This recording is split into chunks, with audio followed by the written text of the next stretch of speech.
Hello everyone, welcome to exam Dost मेरे dear बच्चों। और ये वीडियो में मैं आपको बताने वाला हूं कि जो आपके दो कंसेक्यूटिव डेज पे एग्जाम पढ़ रहे हैं, इंस्ट्रूमेंटेशन और इलेक्ट्रिकल इंजीनियरिंग, तो कैसे आप दोनों एग्जाम्स को मैनेज कर सकते हो। जो आप लोगों की मेरे पास एक क्वेरी आई थी, तो यार सबसे पहली बात तो समझने वाली ये है कि आपने ऐसा कभी ना कभी कॉलेज टाइम में जरूर किया होगा जब आपने मल्टीपल डेज पे लगातार कंसेक्यूटिवली एग्जाम अटेम्प्ट किए हो। अब प्रॉब्लम पता है कहां पे आती है? प्रॉब्लम आती है हमारी एक्सपेक्टेशंस की, कि हम लोग ना एक्सपेक्ट बहुत कुछ करके रखते हैं। अब जैसे बहुत सारे बच्चे इंस्ट्रूमेंटेशन से एक्सपेक्ट करके रखे होंगे कि पेपर इजी आएगा, पेपर में हम फोड़ करके आएंगे, इंस्ट्रूमेंटेशन से मुझे एमटेक एडमिशन तो बहुत आसानी से मिल जाएगा। अब ऐसे बच्चों के साथ प्रॉब्लम क्या होगी कि अगर पेपर आपका अप टू द मार्क नहीं गया, जो एक्सपेक्टेशंस आपने सेट किए हैं, अगर पेपर आपका उस लेवल का नहीं गया और उसके बाद आप डीमोटिवेट होते हो, तो उसका सीधा इंपैक्ट आपके अगले एग्जामिनेशन पे पड़ेगा, इलेक्ट्रिकल पे। तो सबसे पहली चीज तो मैं आपको बताऊं बेटा, कि आप इंस्ट्रूमेंटेशन के पेपर से बहुत ज्यादा एक्सपेक्टेशन लेके मत जाओ। आप वहां पे ये सोच के चलो, अगर आपने एक्स्ट्रा सिलेबस नहीं तैयार किया आईएन का, कि इलेक्ट्रिकल का जो कॉमन सिलेबस है आईएन के साथ, वो हमें बेस्ट ऑफ द बेस्ट अपनी एबिलिटी के हिसाब से करके आना है। हमें वहां पे बहुत ज्यादा फोकस नहीं होना है कि हमारा रैंक कितना आ रहा है, हमारा स्कोर कितना आ रहा है। वो थोड़ा सा बेटा ऊपर वाले के हाथ में छोड़ दो। इंस्ट्रूमेंटेशन का पेपर अगर एवरेज भी जाता है तो भी वहां पे ठीक ठाक रैंक बन जाता है। तो वहां पे एकदम ये एक्सपेक्ट करके मत जाओ कि आपको टॉप करना है, वहां पे एकदम एग्जाम में मचाना है। अब दूसरी चीज होती है बेटा एग्जॉशन। आप पेपर दे के निकलते हो, ऑब्वियसली हमारे चैनल पे और बहुत से चैनल्स पे पेपर डिस्कस कराया जाएगा। तो पेपर डिस्कशन के बाद आप काफी डिमोटिवेटेड हो सकते हो कि यार काफी सारे क्वेश्चन गलत हो गए। आप एग्जॉस्ट हो सकते हो एंड देन नेक्स्ट डे आपको दोबारा से एग्जाम देना है। तो मैं आपको पहली बात तो ये बताऊं कि आप पेपर डिस्कशन को इस तरह से मत सोचो कि आपको ये चेक करना है आपके कितने क्वेश्चन सही हुए, कितने क्वेश्चन गलत हुए।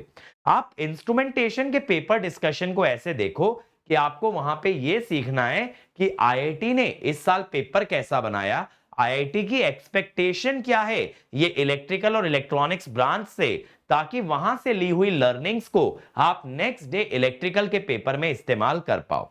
जैसे अगर आपको आइडिया लग रहा है कि यार इस बार ना ओपैम्प थोड़े अच्छे लेवल का आ रहा है, तो मान लीजिए आपने कामेश सर के ओपैम्प वाले सवाल देख लिए, एक बार आप उनको देख करके चले गए। या फिर आपको आइडिया लगा नाइक्विस्ट पे बेहतर सवाल आ रहे हैं, तो आपने नाइक्विस्ट प्लॉट का फॉर्मूला कॉन्सेप्ट एक बार रिवाइज कर लिया। तो द पॉइंट इज कि जो भी लर्निंग आपको आईएन के पेपर से मिलती है, उसके अकॉर्डिंगली आप one last minute brush up कर सकते हो अपने कॉन्सेप्ट को, बेस्ड ऑन आईएन का पेपर कैसा बना है। तो आईएन के पेपर में मैं ये बोलूंगा बेटा बहुत ज्यादा फोकस ना करें परफॉर्मेंस पे, वहां पे फोकस करें कॉमन सब्जेक्ट्स को बहुत अच्छे से अटेम्प्ट करने पे, और पेपर के बाद एनालिसिस के दौरान लर्निंग पे, कि किस तरह का पेपर बना है, किस तरह का पेपर इलेक्ट्रिकल वाले बच्चे एक्सपेक्ट कर सकते हैं, ताकि नेक्स्ट डे आप आईआईटी से थोड़ा एक स्टेप आगे रहें और वहां पे आप उस चीज को अपना एडवांटेज बना पाए। दूसरी बात बेटा, आईएन के पेपर के बाद गलती से भी ऐसा मत करना कि आप ऑल नाइटर मार रहे हो बिफोर इलेक्ट्रिकल, यानी पूरी रात जगे बैठे हो कि यार धड़ाधड़ रिवीजन करेंगे, ये भी कर लेता हूं वो भी कर लेता हूं। आप अपनी तैयारी पे यकीन रखिए, आपने जितना भी मेहनत किया है, जितनी भी तैयारी की है, आप बस इतना यकीन रखिए कि आपने अपना बेस्ट दिया है। और आप लाइफ के अंदर ना बेटा इससे ज्यादा कभी कुछ कर भी नहीं सकते। आप लाइफ के हर पड़ाव पे, हर मुकाम पे सिर्फ अपना 100% देने का कोशिश कर सकते हो। इसके अलावा कोई भी फैक्टर, कोई भी चीज आपके कंट्रोल में ना कभी थी और ना कभी होने वाली है।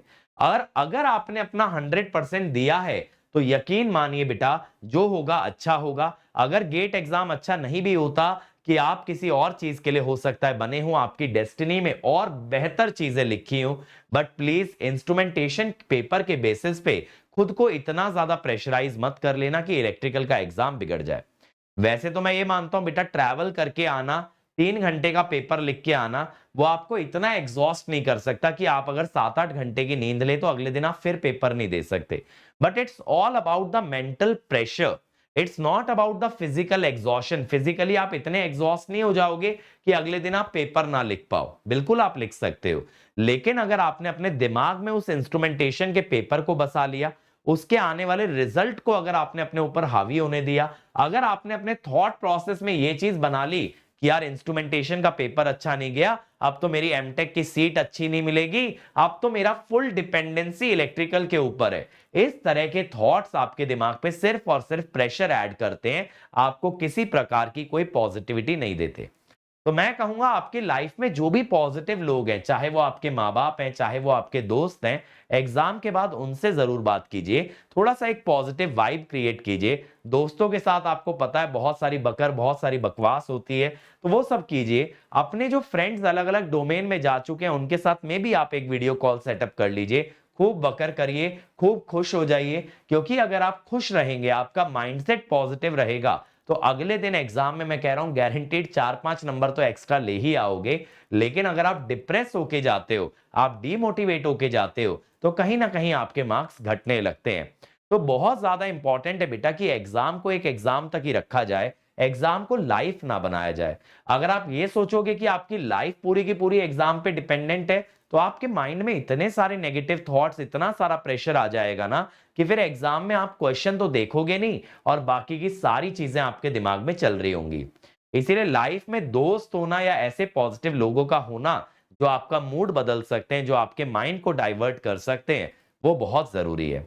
तो इसीलिए मैं कहूंगा, क्योंकि इंस्ट्रूमेंटेशन का पेपर पहले पड़ रहा है, अब आपके ऊपर बेटा ये दारोमदार है, आप चाहो तो इस चीज को एडवांटेज बना लो और चाहो तो इस चीज को ड्रॉबैक बना लो। एडवांटेज कैसे? आईएन के पेपर से लर्निंग लेकर के इलेक्ट्रिकल में इस्तेमाल कर लो, या फिर आईएन की परफॉर्मेंस को देखते हुए डीमोटिवेट होकर के इलेक्ट्रिकल का पेपर खराब कर लो। अब ये तो स्टूडेंट टू स्टूडेंट वेरी करेगा कि बच्चा इसको किस टाइप से लेता है और कैसे इस अपॉर्चुनिटी को या तो अपॉर्चुनिटी में कन्वर्ट करता है या तो इसको एडवर्सिटी में कन्वर्ट कर देता है। ठीक है, तो ये सिर्फ और सिर्फ आप डिसाइड करोगे कि आप इसको किस तरह से डील करना चाहते हो। समझ रहे हो?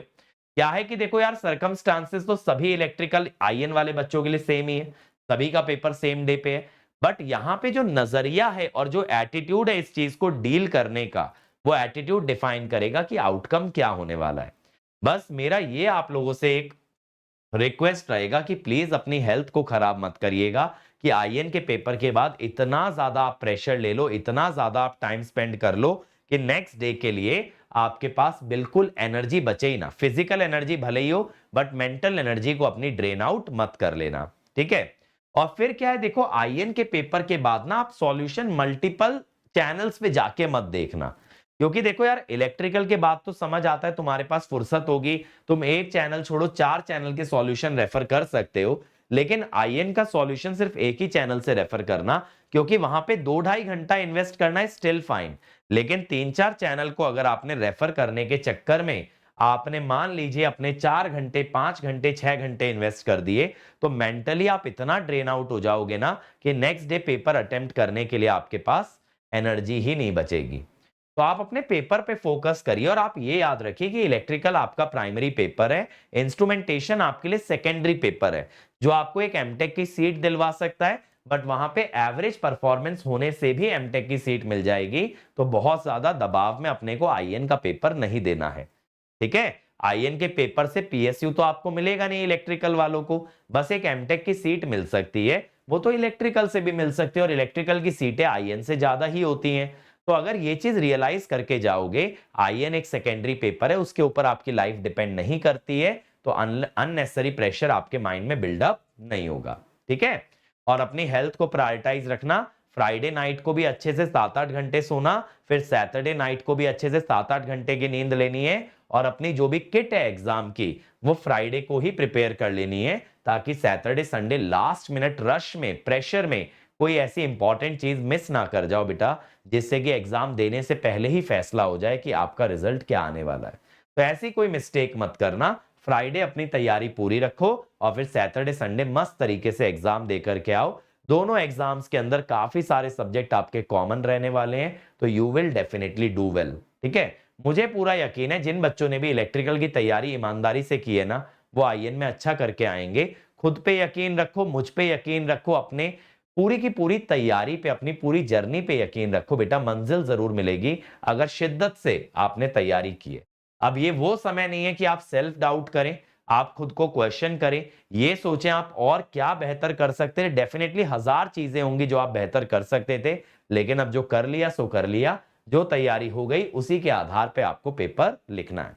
तो मेरी बेस्ट विशेस बेटा आप लोगों के साथ हैं, और बाकी सैटरडे को मैं आईएन का पेपर डिस्कस करने के लिए आपसे मिलने वाला हूं, और आईएन का पेपर कोशिश करेंगे फटाफट वे में डिस्कस करें, उसको हम लंबा ड्रैग ना करें, ताकि आप लोगों को मैं बेस्ट पॉसिबल सॉल्यूशन दे पाऊं और बेस्ट पॉसिबल लर्निंग्स मैं आपको प्रोवाइड करा पाऊं कि नेक्स्ट डे के पेपर में कैसी एक्सपेक्टेशन लेके जाना है। और इसी वाले बच्चे तो ज्यादा परेशान हो ही ना, उनके पास तो 15 दिन है ही बाद में, तो इलेक्ट्रिकल, आईएन, कंप्यूटर साइंस सभी पेपर्स को एनालाइज करके अपनी तैयारी को एक बूस्ट दे सकते हैं। ठीक है, so that will be all from my side. और जो भी बच्चे गेट 26, 27 या AJE की तैयारी कर रहे हैं उनको मैं बता दूं बेटा, 40,000 सब्सक्राइबर होने की सेलिब्रेशन में हमने गेट के सभी कोर्सेज पे फ्लैट 30% ऑफ कर दिया यूजिंग कोड RD30, और AJE के सभी कोर्सेज पे फ्लैट 40% ऑफ है यूजिंग RD40। ये सब्जेक्ट वाइज कोर्सेज पे, बैचेस पे, रिकॉर्डेड कोर्सेज पे, सब्सक्रिप्शन पे, सब जगह पे अवेलेबल, लाइव रिकॉर्डेड हर जगह ये डिस्काउंट अवेलेबल है। तो आपको सिर्फ 2 कोड याद रखने डिपेंडिंग अपॉन आप कौन से कोर्स की प्रिपरेशन कर रहे हैं। ठीक है, that's it from my side. All the best to all of you and see you all on Saturday. Thank you.